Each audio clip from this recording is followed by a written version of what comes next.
Good morning, guys, and welcome to today's webinar. I do apologise for being a little bit late and for my camera not being on because I'm having some major technical difficulties this morning in getting my computer to work, which is so bizarre. So apparently it had an upgrade last night. So I am eventually here and we are discussing a great topic today, which is low-cost marketing strategies. We're going to be spending an hour together, and I know that I'm running late, so this may not fit in with your current schedule now, and I do apologise for that.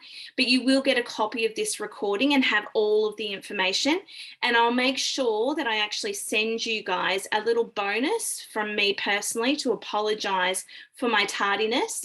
And hopefully that little bonus will be able to help you out. So thank you so much for those who are here, who are joining me and probably have a lot of questions to ask in relation to this topic. Now, as usual, this webinar is brought to you through the Digital Solutions Program, which is brought to you across Queensland, Northern Territory and Western Australia by Business Station and Treaty Business Consulting. And we've been part of this program now for 2.5 years. Now, while you'll notice that your microphones are muted for the comfort of the recording, it is an interactive webinar. So if you have any questions throughout the time, please pop them into the chat for me because I'd love to get them answered for you. You might like to have a little notepad and a pen next to you in case you see or hear any great ideas that you might like to implement into your business straight away. But as I said, everybody will receive a copy of the recording today. For those of you who don't know me, my name is Kerrie Savran. I'm the co-founder of Altitude Business Solutions. And as I said, we've been part of the Digital Solutions program now for 2.5 years. And it's a program that we're really proud to be a part of. It's very in line with what our business is about, which is digital consulting. So we like to teach our business owners about digital platforms as opposed to doing it for them. And the Digital Solutions program certainly fits in well with that.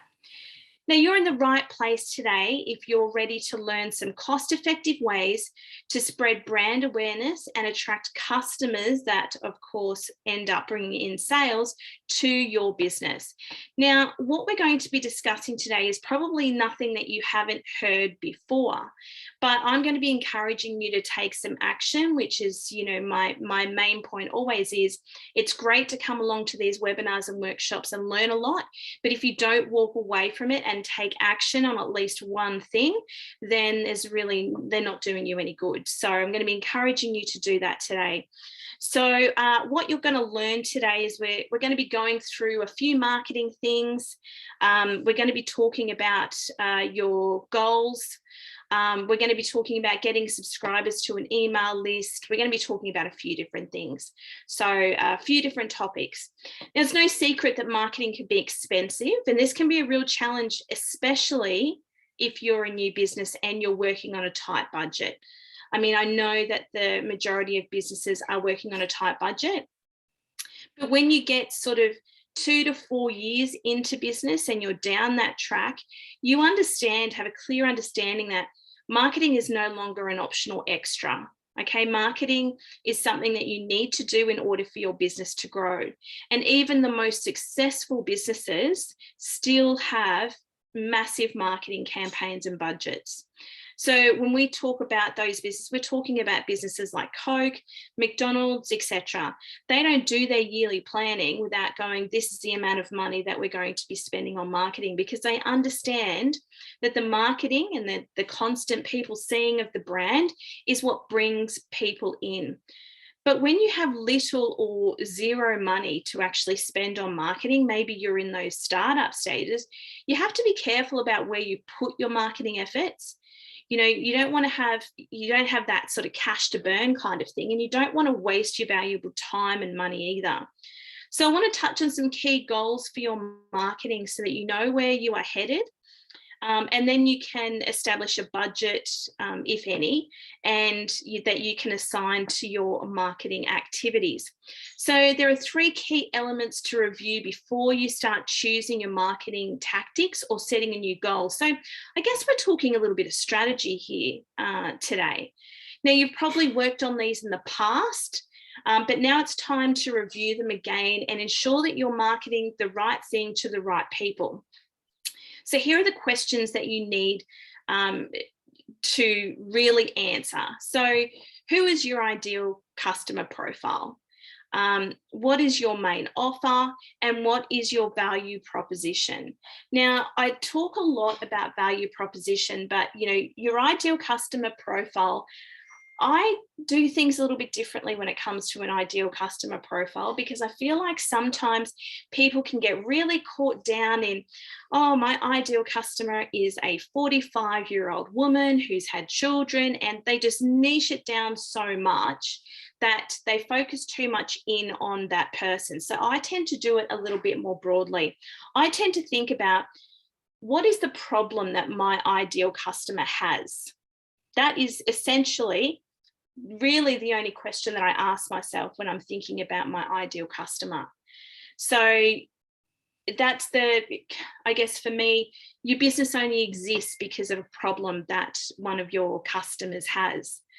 So when we're trying to find out who your ideal customer is, what problem they have, and that problem is something that you solve, is probably the main thing.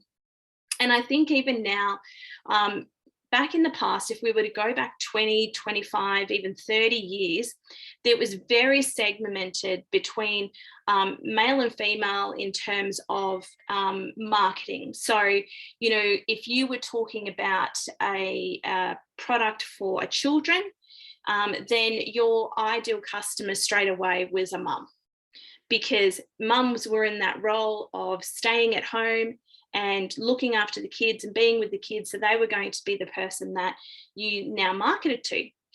But you would have to agree, over the last 30 years, that's really changed. You would have to agree that it's very much a 50-50 kind of relationship now when it comes to who could be looking after the children. I don't think you could no longer say, well, I'm definitely only catering to mums. It may be a choice that you decide that the mums are your target. And that might be because, in my case, I'm a mum myself, and you do tend to attract your own tribe. So it may be easier for me to market to another mum because I'm very relatable in that space.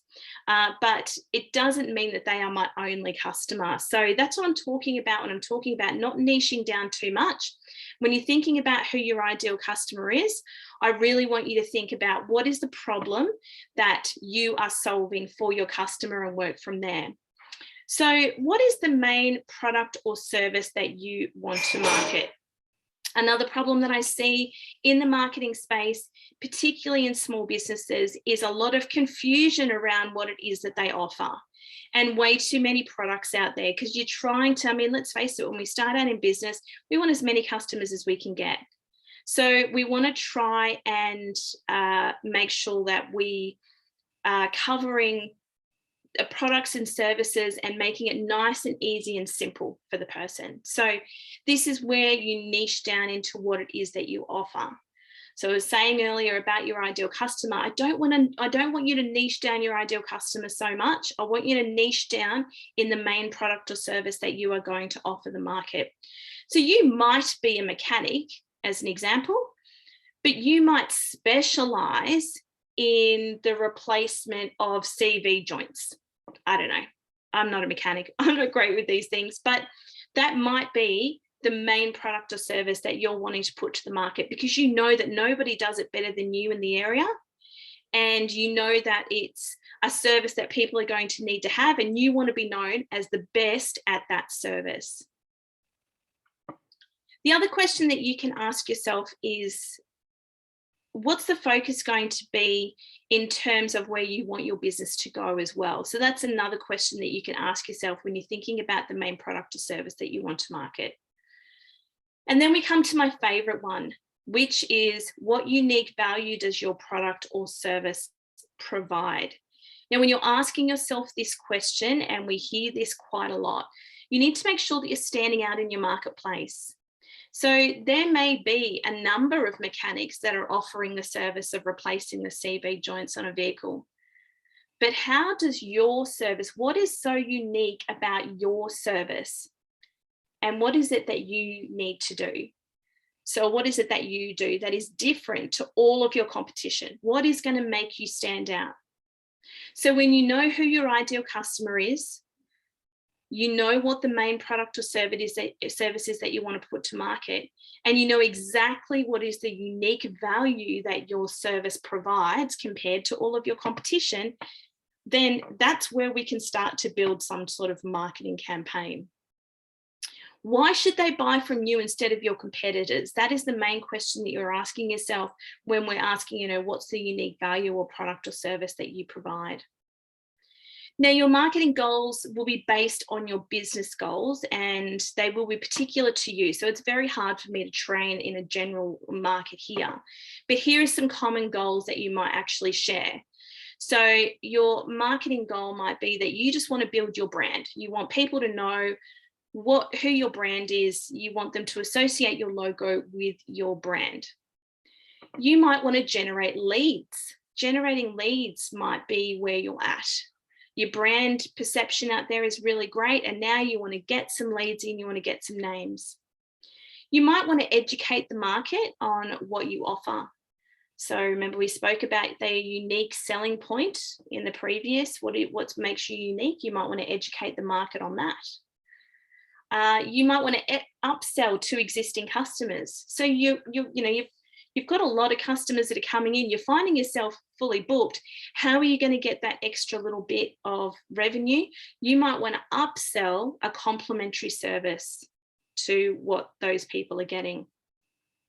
You might want to expand your market share. Now, when we talk about market share, what I'm talking about there is you may have gone to your latest census.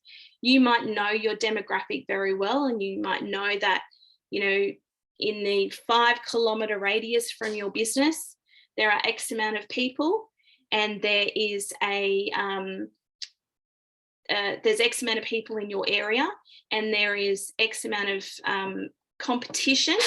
And you might know that you currently have around 10% of the marketplace, and you might want to expand that market share to 15%. You might want to drive more sales. So you might actually want to sell more. So you're not as busy. You might want to drive more sales. You might want to have more bookings. You might want to develop stronger relationships. This is a really big one. And it's a completely different set of marketing that we do there. So if you're wanting to build relationships, I love this one. I think this is where all businesses should start. They should forget everything else, because if you are focusing in on developing stronger relationships as part of your marketing plan, then you will naturally build your brand, generate leads, educate the market all along the way of doing that. You might want to enter a new market or territory. I dealt with a client recently who already had a very successful business in northern New South Wales and was looking at basically opening up the same business here in Queensland, and wanted some advice on what they could do and where they could go in terms of marketing that and opening the new business. So Eddie's put a question in the chat to say that, is there a logical sequence for startups to follow? Definitely you need to sit down and have a bit of a plan. And with a startup, I know obviously you don't have any brand perception out there in the marketplace. And brand perception is really important.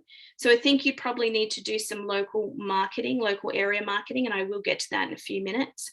But this developing stronger relationships, I would say, is the first place to start.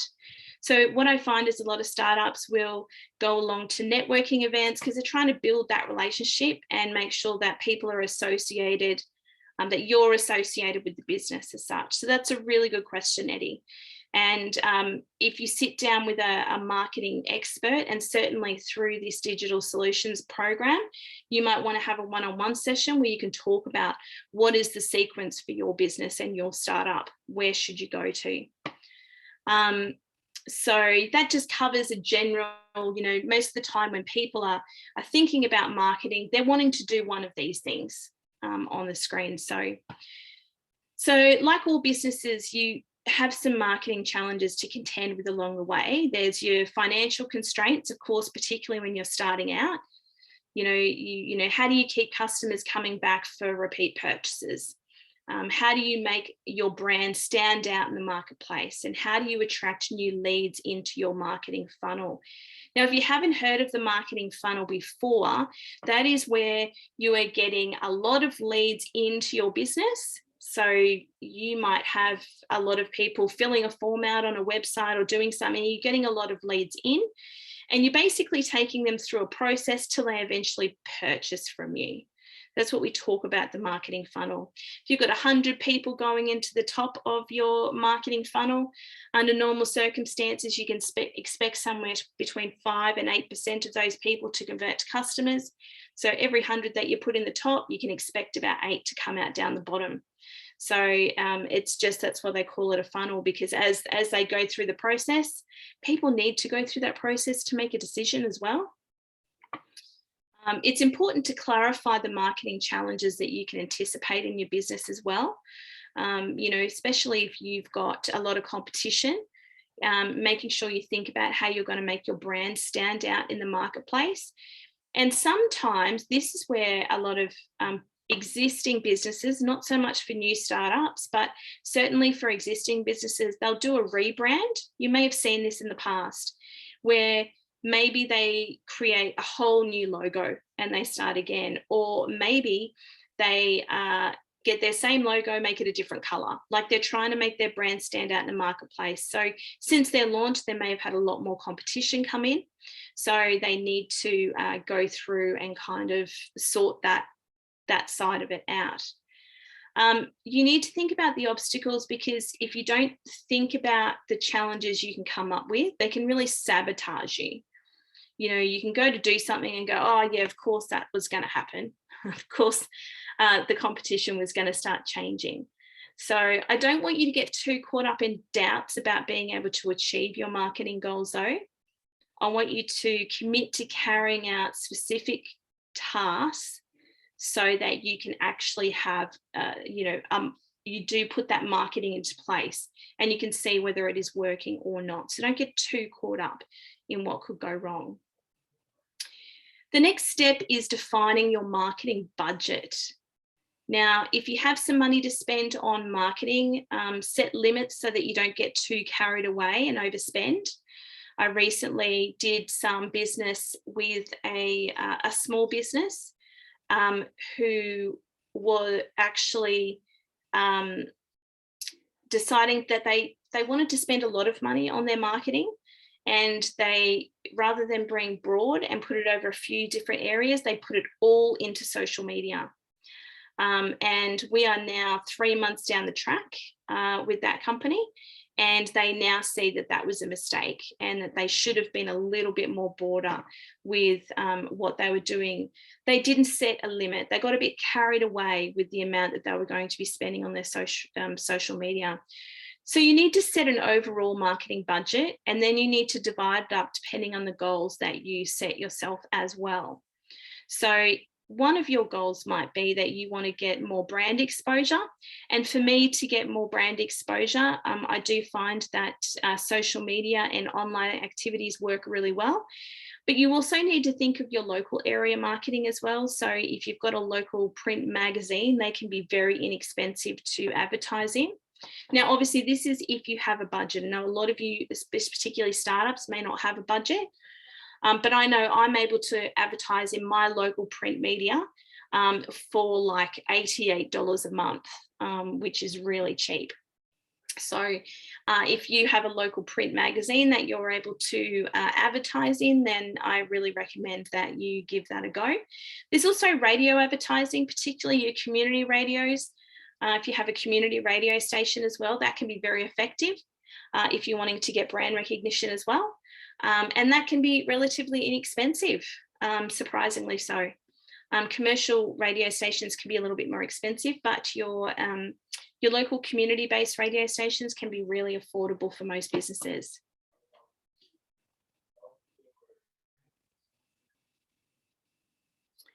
So from this section, we're looking at your current marketing goals. So the key takeaways from here are, I want you to get clear on the keystones of your marketing strategy before you start implementing any marketing tactics. because I see people just go, oh, I think I might do some social media marketing this week, but they don't actually have a plan. So sitting down and, you know, knowing your ideal customer, what their problem is, and then saying, well, I know what their problem is and I know who my ideal customer is, and I would like to build on my brand awareness. Then you can start building a campaign out from there. And make sure you set some limits on your budget so that you don't get carried away and overspend. So this is if you have a marketing budget. Now, the first way I'm going to talk to you about a marketing strategy, or one marketing strategy, and it is attracting customers with expert content. So having a content marketing strategy. Now, content is the lifeblood of marketing. It's the way you get your message out to the world, spread awareness of your brand, and build a public face for your business. Now, whatever your marketing goals are, content will play a crucial part in achieving them. So in this section, we'll put a bit of a plan on content and what you want to create, and pick some quick and longer tactics for sharing your expertise through your content. So what is the aim of your content? Now, we touched on this a little bit earlier, but what are you wanting to do with your content? Now, we spoke about all of those different problems that you might have. Now, when we talk about marketing content, we're literally talking about what you're going to be putting out there in the marketplace. So the first thing that you need to do is think about what it is that you want to do, know your ideal customer. We've been through those 2 steps. So think about the aim of your content. Do you want to grow a community? Are you sharing your expertise? Are you building your profile? Are you engaging with existing customers? Are you trying to attract new people? Are you wanting to educate and inform your target group? Or do you just simply want to make more sales? Now, for me, I guess the ideal marketing strategy has a little bit of all of these things together, because I think it's really important today that you do try and grow a bit of a community, so you get a bit of a following, maybe on social media, etc. But it's also important that you share your expertise. Sharing your expertise and educating and informing your target group kind of nearly go together in a way. I know they're different colors here, but they kind of nearly go together. If you share your expertise on what it is that you are an expert at, you will find the content is very easy to create, because you know your stuff, right? That's why you're in business. You know what you are talking about. And by sharing your expertise, you'll educate and inform your target group. So then you will cement yourself as an expert in your field. And can I tell you, being an expert in your field may be your unique selling point compared to your competition. It's all just about how you sell it. So you might be a mechanic that's been a mechanic for the last 35 years, but that's all blah, blah to a lot of people. You know, come to an expert mechanic, a mechanic for 35 years, blah, blah, blah. It's very salesy. Would you understand that? But if you are sharing your expertise in terms of, well, I'm going to focus in on, I gave the example earlier of CV joints. This was something I had done many years ago on a vehicle, and it was very expensive. So I just go back to that example. The reasons, share your expertise on the reasons why it's important to replace these CV joints and what it will do for your vehicle and the advantages of it. And then at the end say, you know, come and see Bob. He's had 35 years worth of experience as a mechanic. What you're doing is you're saying, here's my expertise. Here's what I know about it. Here's how amazing I am. Oh, and by the way, I've been a mechanic for 35 years. It's a very different type of marketing. It's a soft sell marketing, and it's one that people really relate to very well. And when they see that expert advice out there, you're sharing your expertise as an expert, but you're also educating and informing your target group as well. So you're sort of doing 2 at once.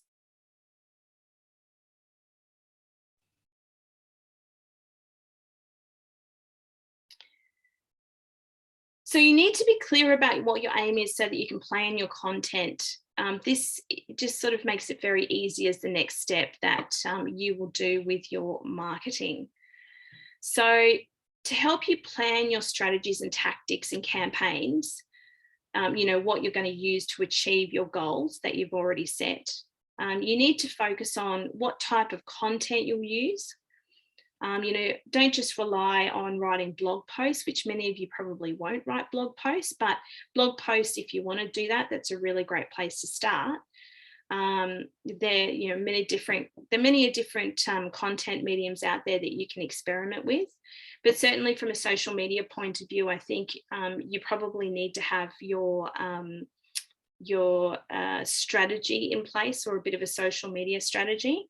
And in fact, I might actually send you guys a link through with this video to a really good social media strategy session that I did, because I know social media is one where a lot of people have a lot of questions. So that might clear up a few things for you. So what types of content are you going to use? How much content you'll need is probably the next question that asks, and this will depend on the aim of your content and your goal. So if you want to cement yourself as an expert, you sort of continually have to put content out there. From a social media perspective, when we're dealing with clients, we ask them to do what we call one educational post a week. And we use that educational post to build them as an expert in their field, so that people see that they know what they're talking about. And they're, not only do they know what they're talking about, but they're also educating the people who are watching as well. So it's sort of, you want your viewers to have a bit of an aha moment where they go, oh yes, okay, that's why I need to replace my CV joints. Right, now I'm going to give him a call. So you want them to have that kind of moment. So a lot of people say, well, how much content do I need to put out there? And if you're just starting out in the content marketing kind of realm, then I don't want you to get too carried away. I don't want you to get stuck on your computer. I just don't want you to get stuck on content. You can hire experts very cheaply who will help you out with this. You can use this digital solutions program, $44, get you 3 hours one-to-one with an expert who can help you through this process, so that you can have it done for you essentially, and have all the expertise that you need. Don't get too stuck on that. The third key thing is, how are you going to track success? And I see a lot of people, these days you can pretty much track anything digitally, but you need to choose exactly what works for you. So if we're talking about I'm just going to use social media again as an example, you need to have a clear understanding of social media to know what your measure of success is. And a lot of people will say, well, if a lot of people like that post, then it's been successful. But what we know is that people can see something and not like it. They can see something, it can still have an impact on them, and they cannot engage with it or like it or do anything with it. So we know that that's the case. So the case might be the goal might be, tracking of success might be essentially how many sets of eyeballs see it. That's one that I know I like to work on with my clients. I'm going to say at the moment, you have, 35 people a week are seeing the post that you're putting up there. If we could triple that and get, 120 to 150 people seeing your posts, and 150 people who actually need your expertise, then would that be a measure of success? And all of them go, oh, absolutely, yeah. Okay, so we're clear that it's not based on the amount of people that like it, that share it, that follow and like you, that like your page, because they're all vanity metrics. Okay, that's all. We've been trained by social media that if someone doesn't like our post, it mustn't be great content. That's not the case at all. So we're basing this on how many eyeballs actually see the particular content that we're putting out there. So most of my clients are really happy. If we can triple or quadruple the amount of people that are seeing their content, they're happy, because I explain to them exactly that. So from a social media perspective, that's how you can track success. Another way might be, you might be putting content out there, and I'll use a blog post as an example, and you could be putting it across social media, you could be advertising it in a magazine, head to our website for our latest blog, whatever. The measure of success there might be the number of people that visit your website. it may increase the number of people that go to your website. Now, we know once they're on that website and they read that blog, they may very well go to another area of your website. So is that the measure of success? Or in some cases, you're putting content out there because you've got a course that's coming up or you've got something that's happening and you want to get people enrolled into that. So the measure of success there for you might be the number of people that enroll into that course after the marketing that you do. But you need to have a measure of success, because if you don't have that, you'll be like floundering, well, I'm not really sure if it worked or not, because we didn't really have clear measures of success. And the fourth thing you need to ask is, which channels will you use? Now, your clients and customers are very likely on social media, that you probably understand, but find out where your audience spends most of their time. You know, which platform is it going to be on? Is it going to be on Facebook, YouTube, Instagram, LinkedIn, Twitter? There's so many of them around. But where is your clientele likely to be found? And make sure that you're doing your marketing on that platform, because there's no use, for example, knowing that the majority of your customers are going to be in the local cafe, but rather than advertising in the local, near the local cafe, you're advertising at the childcare centre down the road. And they're like, I'm not getting any results from this. Why isn't it working? Well, because you're not actually advertising where your clientele is. So it does take a little bit of time to figure out. I understand that. And that can be what's very frustrating about marketing today. Now, some tactics for sharing this content. It depends exactly. I'm not sure. I mean, actually, if you guys want to put in the chat, if the ones that are here today want to take the time to just pop into the chat, the types of businesses that you have, I can actually relate my examples a lot more to you guys. But some tactics to share content. Run a live stream, which I know people are really scared of. I get that. Being on camera is scary. I can't even be on camera today. So I would have shown myself by now, but I'm not on camera today. Running a live stream, and I do this. We have a YouTube channel and I run a live stream every now and again. What I love about running a live stream is that there's no kind of thought behind, you know, I don't procrastinate. I just go, I'm going live, and I normally just pick a topic and I go, guys, we're going to have a quick chat today about X. And then I just talk about what that is. I'm showing them, I'm doing a few things. I'm showing them when I'm an expert in my field. I'm giving them some tips and hints on how they can actually improve it. And then at the end of that live stream, I might say, if you're interested to know more than this, we run a free webinar or workshop that you might like to come along to. Check out all of our webinars at this website address and see if it's something that might interest you. The great thing with a live stream is, for me, it doesn't take much time because I'm talking about something that I'm an expert in and I find it very easy. The content is automatically put out there, so it is done. And once it's out there, whether people are there in the live or not, they can watch it down the track. So running a live stream is a great idea. You might like to develop a course. So if you are one of those people that is doing developing a bit of a course that you can send out, I can see here Terry's put up that he's a bookkeeper. Terry, you could have a free sort of 3-session kind of thing for businesses or startups, making sure that they understand the 3 most important things they need to do from a bookkeeping perspective when they start a business. Of course, the recommendation would always be that they engage a bookkeeper to do these things for them, and you want to give them a little bit of information, but not give them everything. So you want to be able to say, maybe step 1 is deciding what piece of software you're going to use to keep track of your bookkeeping. So that might be step 1. And step 2 might be setting that up. And it may be, you know, depending on the platform that they're using, they set it up in different ways. And you say, you need to think of A, B, C, D, and E. What you're doing is you're cementing yourself as an expert. You're giving them free information, but they nearly kind of get to the stage where they go, whoa, I actually had no idea that bookkeeping was so in depth. So when you keep saying to them, Of course, if you're finding that all of this is a little bit over your head and you'd love more help, then I recommend that you engage a bookkeeper, someone like myself who can guide you through the process. And the money that you will spend on a bookkeeper is worth its weight in gold. By the time they get to the end of that 3-series little course that you've done, they'll be going, I need a bookkeeper. And in that series, what you've actually done, Terry, is you have cemented yourself as an expert.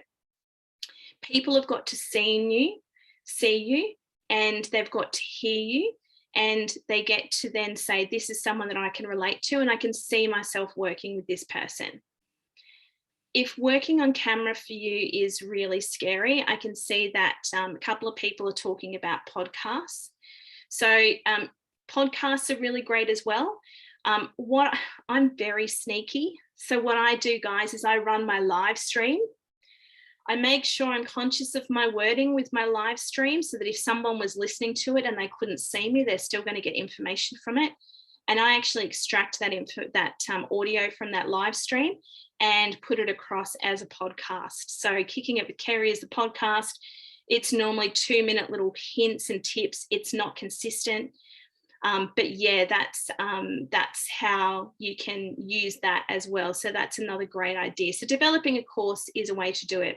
Designing infographics. If you haven't heard of infographics, they're sort of long social media posts that you may have seen, a big picture that might say the 5 steps to working with a bookkeeper. Bang, bang, bang, bang, bang, and it has those 5 steps on there. For those of you that are unsure what infographics are, do a Google search, a whole heap of them come up. That'll give you the idea. You could run online learning events as well, very similar to the course, but they're live. People have to be there, that type of thing. You can put together a bit of an ebook. So you may have seen on a website that there is a downloadable that you can actually create. When you go to someone's website, it'll say something like, subscribe to our email list and get our latest ebook. So that's something that you can do. And it doesn't even have to be an ebook. It could just be an article. It could just be, get our tips on the great way to be able to, run your business from a bookkeeping perspective. Or you could create a podcast, which I've already just touched on as well there. So Terry, I will be touching on how to get your audience, so stay with us. If you're looking for ideas, because a lot of people go, well, that's great, but I don't have any ideas for my content. There's a fantastic website, which is called Answer the Public. I think you get 2 free searches a day. So you could go to this website, answerthepublic.com, and where it says example chocolate there, you can type in bookkeeping and do a search. And it will show you all of the questions that people are asking Google about bookkeeping. You can print that out. I'm telling you that in that one search, there will be 5 years worth of content ideas for you. So just look at the questions. And if the questions are ones that you can answer, then there is your content. Nice. It's really, really simple. As I said, if you print it out, which you can download it. I think it allows you to download it as a picture as it appears on the screen. And then it also allows you to download it as an Excel, I think, from memory. So I've actually downloaded mine as an Excel, and I go through and highlight every time I use one of the ideas. So that just makes it easier. So they will give you your ideas on your blogs, your live streams, your courses you might like to do, the posts that you're putting out on social media, the ads that you might want to put in your local magazine. So the best way to get people's attention is to answer one of the questions that they have about a problem that they are having. So that works really, really well. So answerthepublic.com, I use it all the time. So attracting your customers with expert content, the key takeaways is decide what your aim is with your content and make sure it's aligned with your overall marketing goals, and perform a keyword research regularly to stay on top of search trends. As I said, if you go to answerthepublic.com, you'll get so much information on there with those questions that it works really well.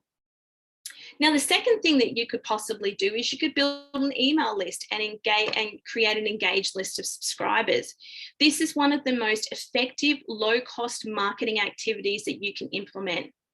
Now, whether you already have a list or you're building one from scratch, this is a great way to expand your marketing reach without spending a lot of additional funds. So hopefully we'll touch on how to use your list, how to build your list, etc. in this little section as well. So somebody just asked the question, I think it was Terry, how do I get my audience? Building an email list is a great way to get your audience. So if you have customers already, then I would suggest you start an email list. This will give you an opportunity to cement yourself as an expert. But if you're just starting out and you want to build an audience, then start out by saying, I'm going to build an email list, and I'll give you some tips on how you can get people into that email list, which is building your audience automatically. So your list does not need to contain tens of thousands of names. A small but committed list can work wonders to generate new sales for you and spread the word about your business. So I do run a webinar every now and again, which is called Email to Income, which is a good one that you might like to see down the track. And I do have a recording of that. So sorry, bear with me while I just grab a pen. I'm just going to write this down. So don't want to forget to send these as additional extras for you guys.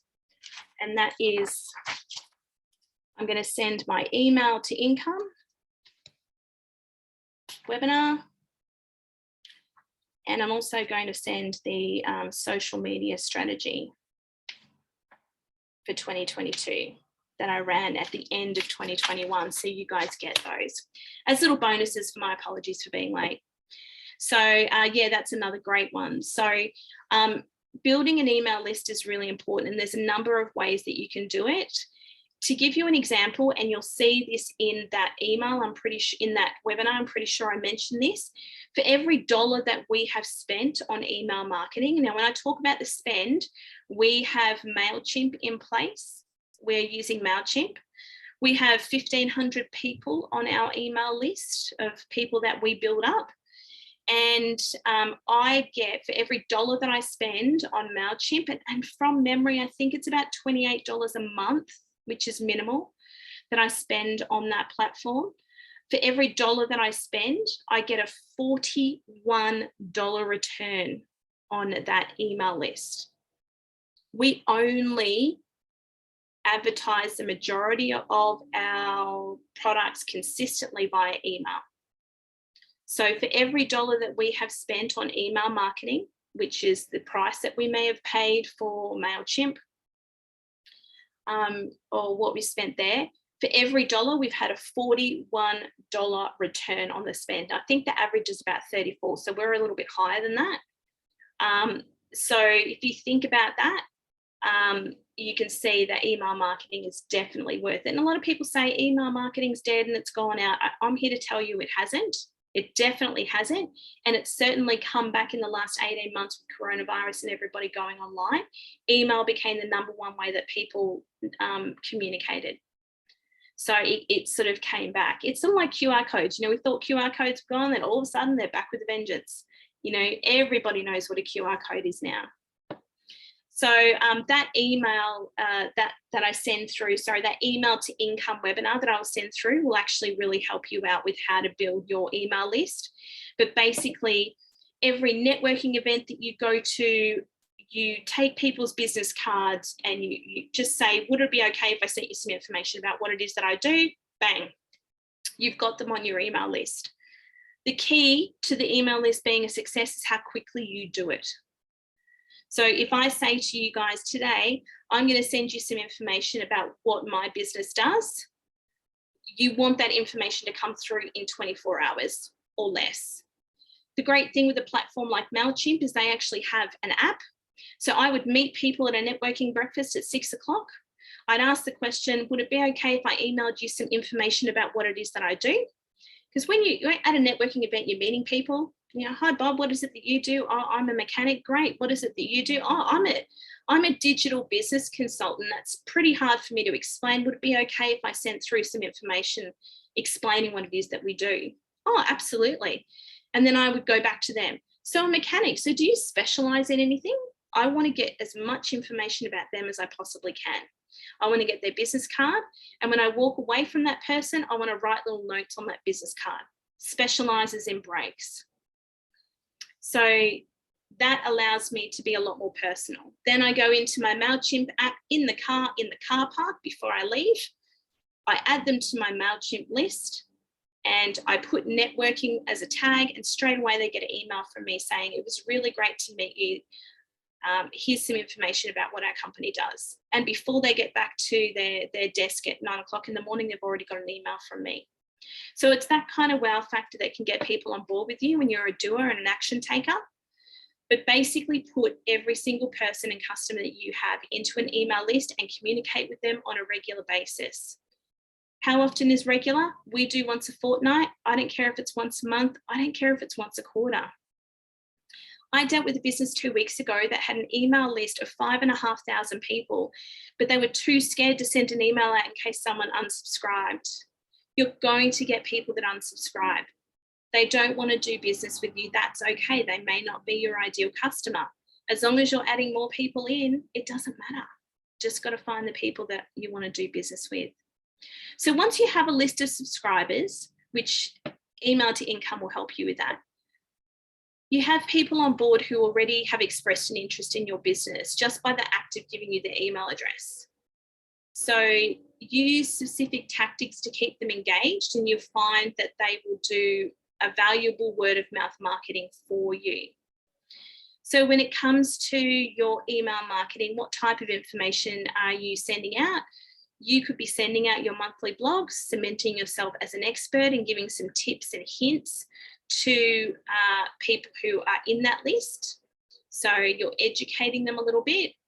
You giving them an aha moment, specifically if you're talking about, maybe if I go back to the mechanic for a second and talk about maybe the importance of having your brakes checked and replaced, and what sort of kilometers. The majority of brake pads will last this amount of time, and you should always have them checked out and replaced often.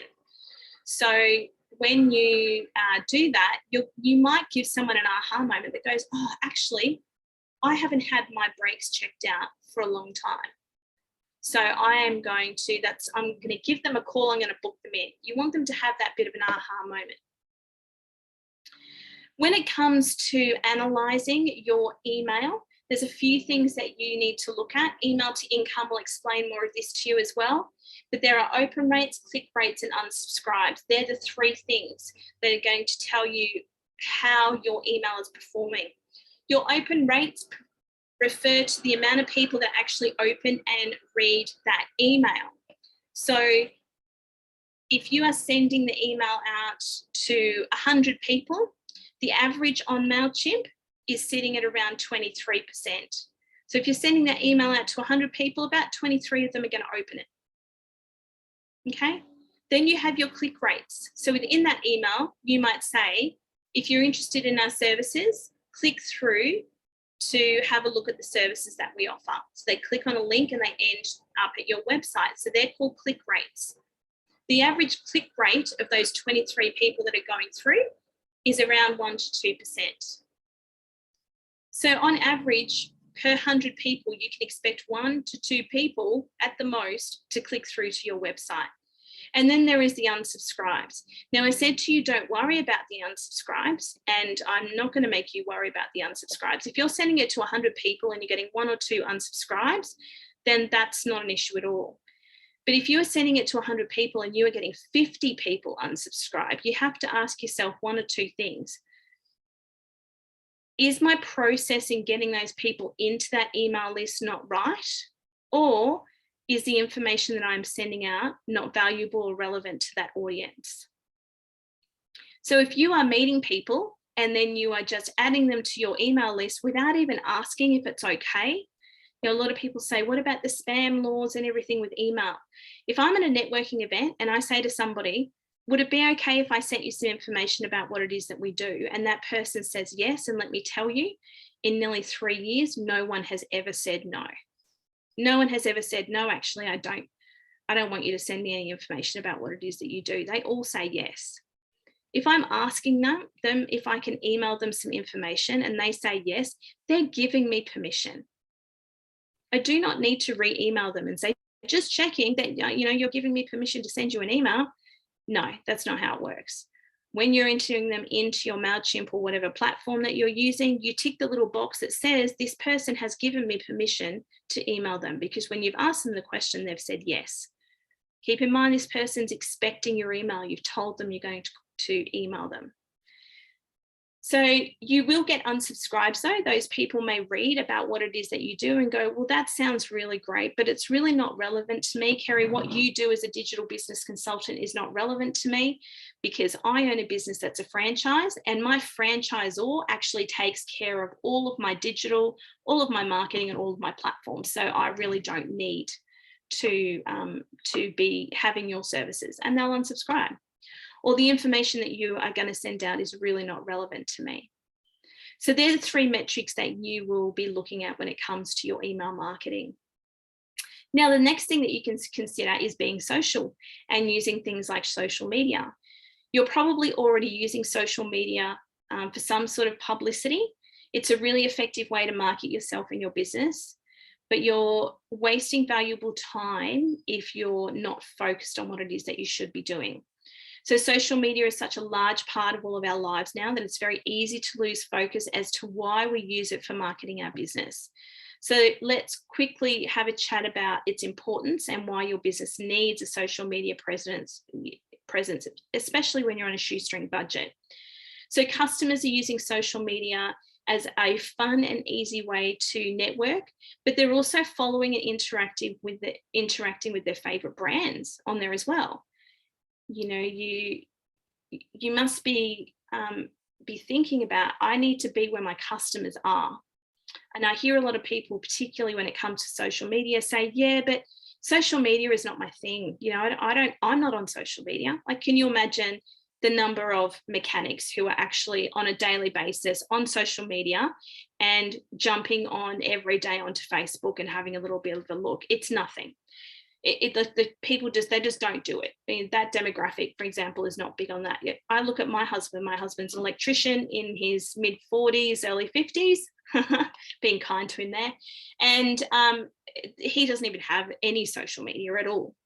You know, he's married to a social media expert, but he does not have a social media account at all. He is not scrolling through social media on there at all. So I get why, as a business owner, that you would say, I don't need to be on Facebook because my clients are not on Facebook. The fact of the matter is, there is a percentage of people who are on the platform, and you need to have a presence on there for the sake of your business. So, you know, how it kind of works is people are scrolling through their social media in the lounge room, you know, in between the ads of the TV, if they're still watching TV with ads. So a lot of them are watching Netflix these days.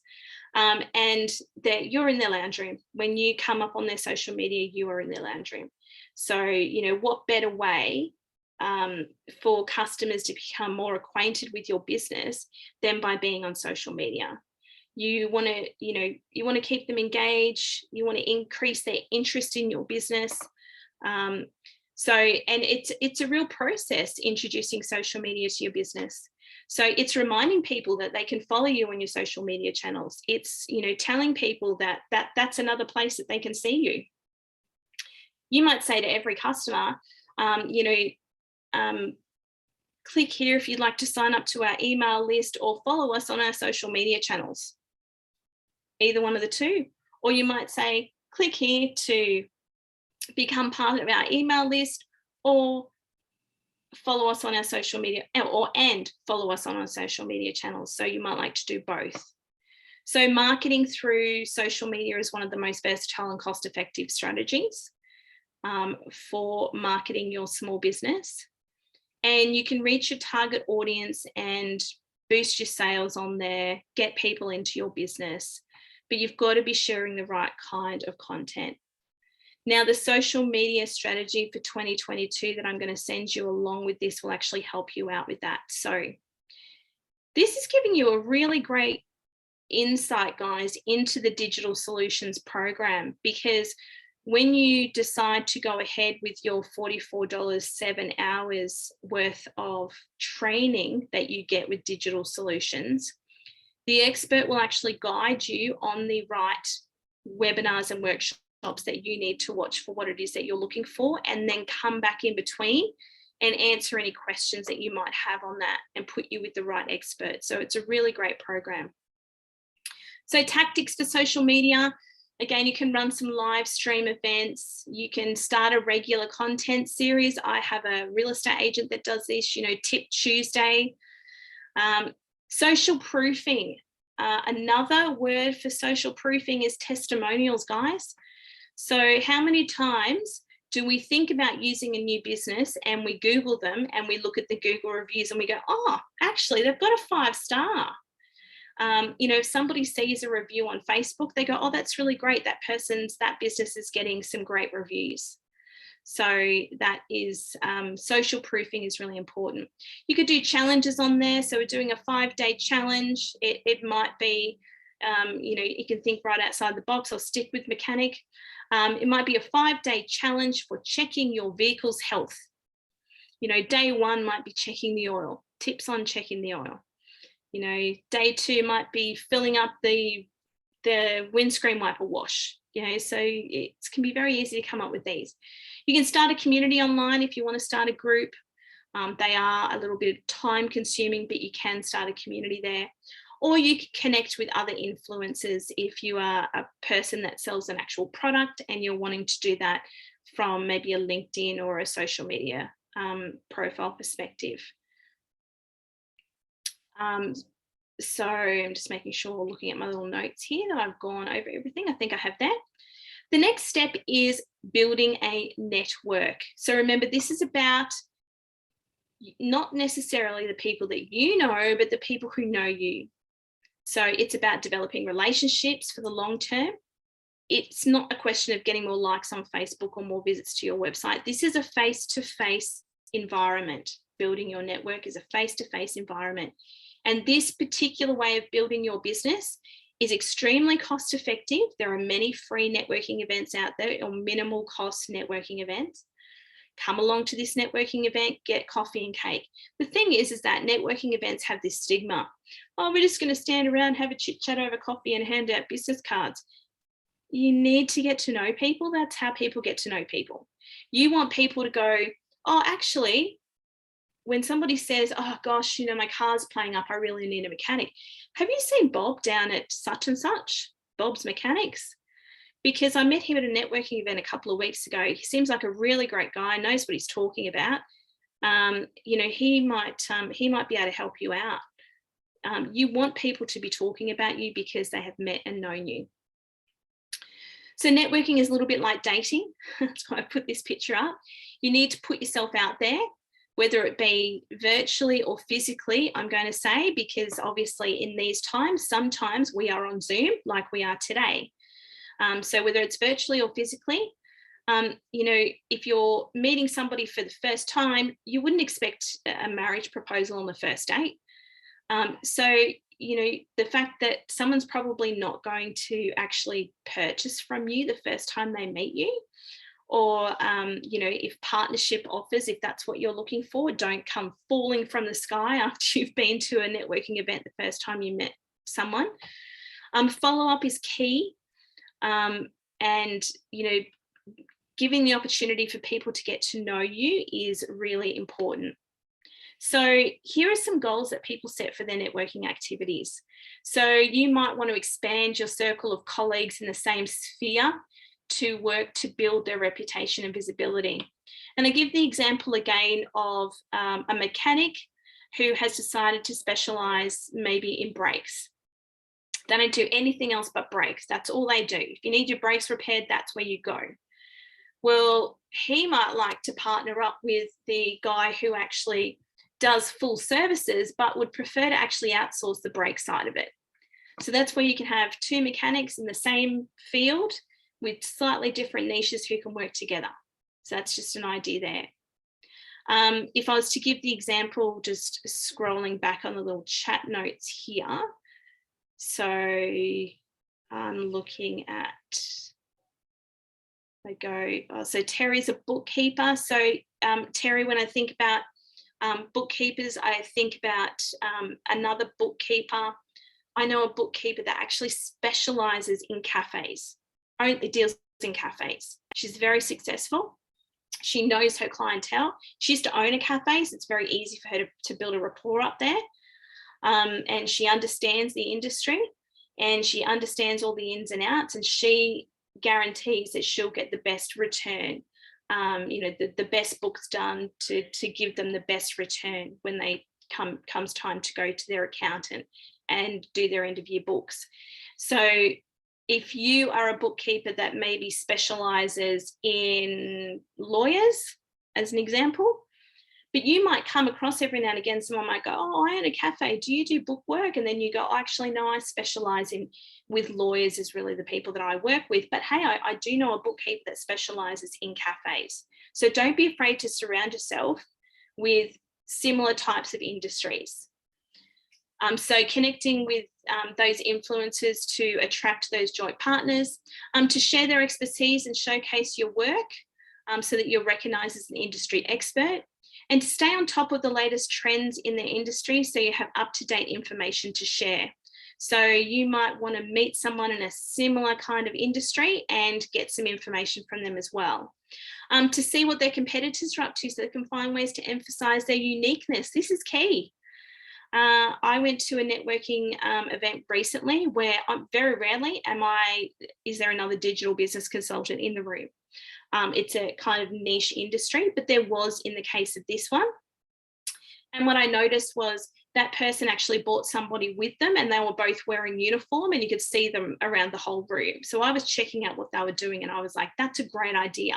We basically need a networking uniform so that when we go out networking, we're wearing the same thing, and there's two of us, and two of us can work the room. So, we'll be known as the girls from Altitude Business Solutions. So you might go there to see what your competitors are up to as well. You need to define your own goal of why you want to be networking, but essentially we want to connect with more people.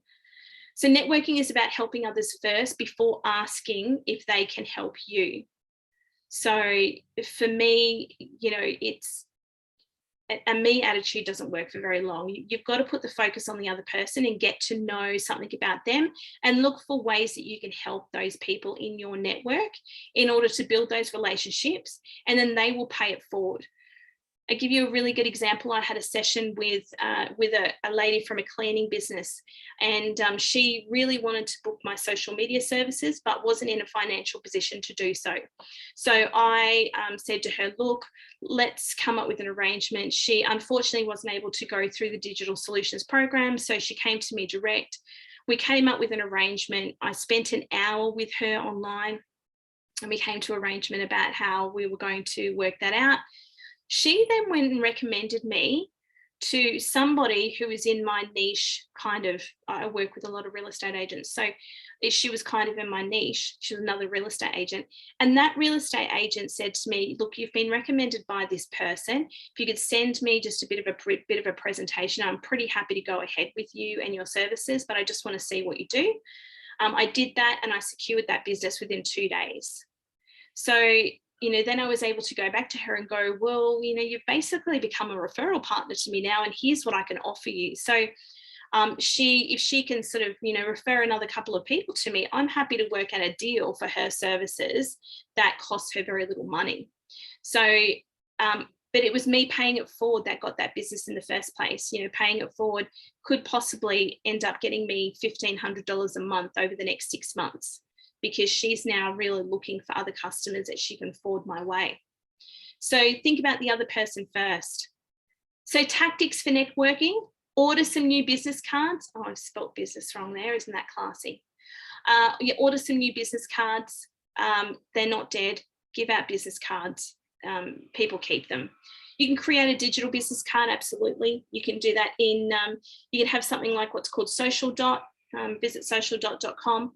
You can go to Canva and create a little digital business card website.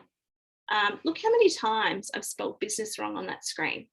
Anyway, you could join relevant organisations. So I'm talking about your local Chamber of Commerce, your local networking groups, what they are going to do. I know I'm running a little bit over time, guys, and I do apologise, but I just want to get through these last 3 points. So expanding your visibility. So nobody's goal is to be the best kept secret in business. You want to make sure that you expose your brand to the market and build an image of yourself as the go-to expert in your field. So it's important to worry about visibility in the business world, because visibility equals credibility. Would you not agree? I know a number of people that go, well, I've seen this business around, they must be really good. All they've done is done great marketing. It doesn't necessarily mean that they're the best mechanic in the area because you see them everywhere. But that's people's perception, is like, oh, you know, every street I go down, there's a sign for this business. And then I jump on my social media and they're there, like, they must be doing really well. They must be doing really well. But they've just got a great marketing campaign. It creates visibility and credibility. If people see your name everywhere associated with a certain topic, they will believe that you must be an expert at it and know about it. And that might not sound fair, but it's an actual fact. And that's why a lot of the big brands do really well when it comes to marketing. It's better to be both visible and credible, obviously. You don't want to be visible, people thinking that you're credible and then coming to you. And this is where you see the downfall, because they come to your business and then you let them down and they go, oh my God, this was crap. But that doesn't last very long. So the best product or service will be useless at bringing in customers if no one knows about it. So you have to have a bit of exposure out there, and brand visibility is really important. So it's important that you make a small investment in your brand's visibility, and that may simply be creating a logo. That may be the investment for you. So some tactics for expanding your visibility. Comment on blogs and in groups. So I mentioned this, there is an opportunity for you if you are with Google, it doesn't matter what platform you're on, and you Google a question that maybe your client is asking. So what is the question that they would be asking for the problem that they have? The first 5 blogs that come up, you should go and read those blogs. Certainly you can get ideas for a blog that you might like to write, absolutely, based off those. But if you also comment on those blogs as your business, it's saying something like, we totally agree, this is some great ideas, if that's how you feel, some of your competitors may see that. Now, with a lot of blog comments, you have the opportunity to put your website in. So you comment as Altitude Business Solutions and you put altitudebusinesssolutions.com.au in there, and anyone who reads that comment can actually click on that website and end up on your website. So that's just another way. And commenting on other experts in groups as well. When you see things that you go, yes, I definitely agree with that, you can actually say, I totally agree with this, we work the same way. So you're actually levering off somebody else's advertising, a little bit sneaky. You could be a guest on a podcast, be a guest blog writer, being a guest with somebody, be a guest on a YouTube video. You could run a charity promotion. So this week, for everybody that comes and gets their brakes serviced with us, we will donate 20% to the local primary school, P&C. Local radio and TV exposure. I know TV exposure is extremely expensive and is not out there for everybody, but your local community radio is very affordable. And what you can say is, from your business perspective, you can say supporting that local community radio station. They run off donations and volunteers. So it's a feel-good kind of thing when you do that local radio community advertising. Use your network to promote you. So, you know, don't be afraid to ask people things like, you know, do you think we might have some clients that could use our services together? And, you know, ask them whether they would, you know, possibly send an email out to their clientele in relation to your services, and then you can do the same thing for theirs. Applying for business awards. This is a big one, guys. Business awards give you credibility. There are so many business awards out there. You've got your local Chamber of Commerce awards, etc. So most of the awards that you apply for, except for the really big ones, you can actually promote yourself as as someone who has applied for those business awards, or someone that's been nominated. So if you can encourage your customers to nominate you for a business award, you can then advertise proudly nominated for the such and such business awards. You might not make the finalist and you might not win, but your customer has nominated you. So even just on the bottom of the email that you send out after they've used your services, if you say something like, are you happy with our services? We'd love for you to nominate us for our local business awards. Please click here, sending them to the website. And then when they do so, obviously you contact them and thank them very much. But then you're able to say, social media, guess what, guys? We've been nominated for a business award. It's a great exposure for you.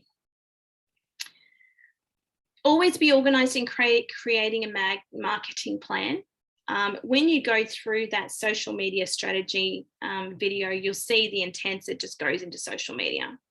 Because basically you have a plan, and in this case, I'm going to say the plan is the poll.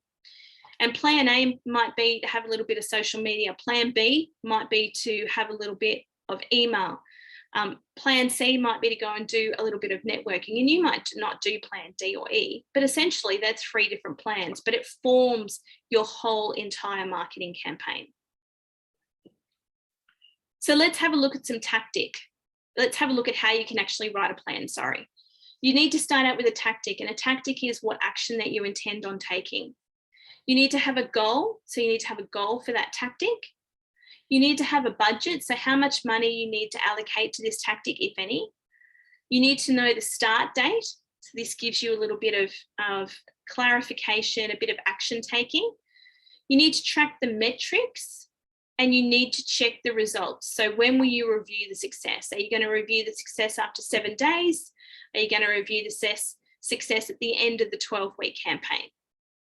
And then you need to decide if you're going to continue. Is this a tactic that you would repeat either now or later date in the future?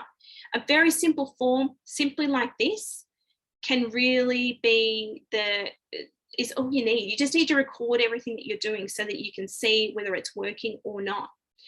So I'm giving you an example here. I've called it tactic 2. The tactic is that I'm going to live stream for 30 days. The goal is to send traffic to a lead magnet to build a list for an upcoming new release.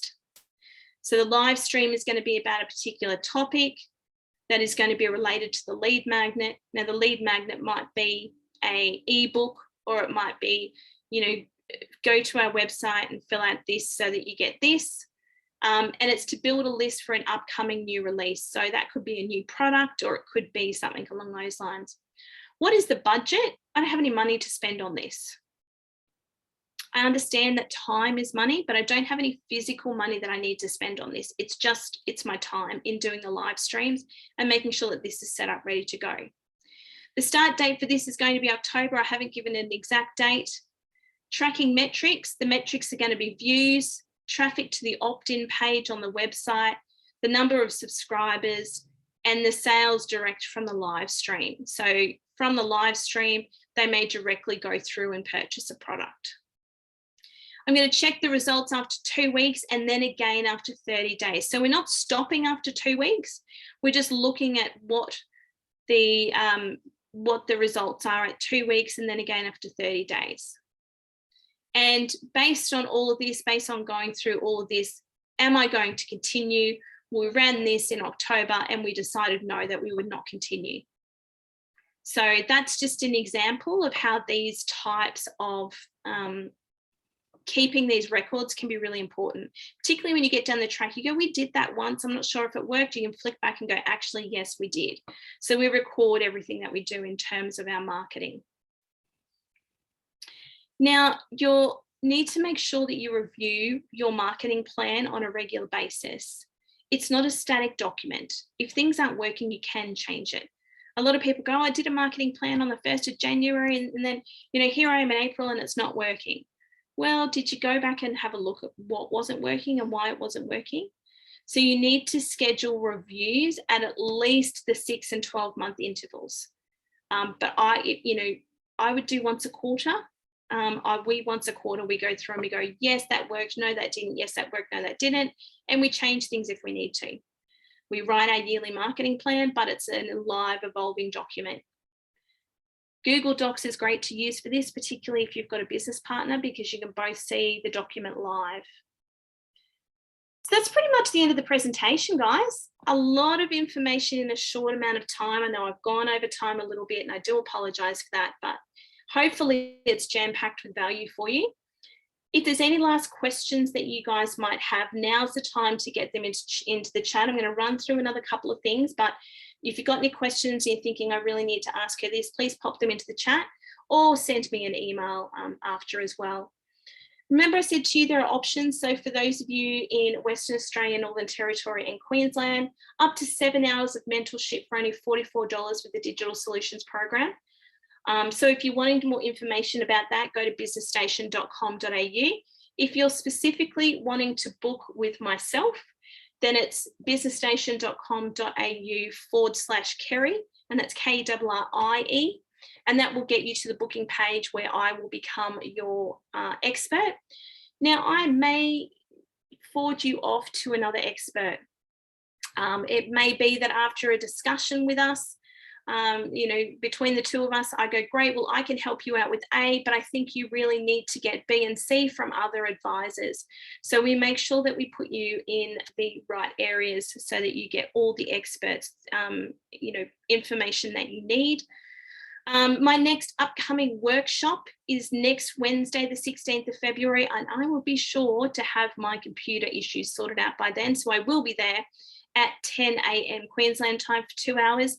And this is how do I get my first 100 email subscribers? You're going to really enjoy this one. I'm going to be going through lots of tactics to hopefully, get you up and running with your email if that's one of the main things that you want to do. And remember, these workshops and webinars are free, so it's great. Thanks again, guys. Really appreciate your patience with me this morning. I hate being late to things, so I really appreciate it. You can connect with me over any of the social media platforms.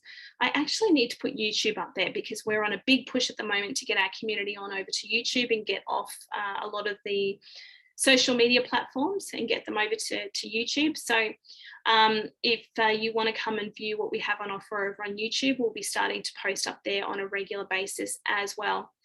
Again, this is brought to you by the Digital Solutions Program. I really thank you for spending time with me today, and go forth, use some of those free marketing tactics to get people into your business.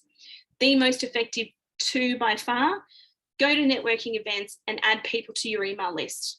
That was how I started my whole entire business, and look where I'm at today.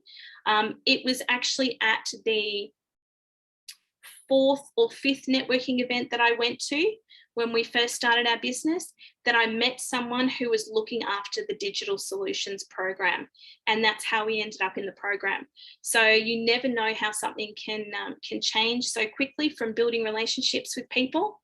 And if you're an introvert, I'm an introvert. I know you might be very surprised by that, but I am a bit of an introvert, and I find it difficult to make conversations with strangers unless I have a plan.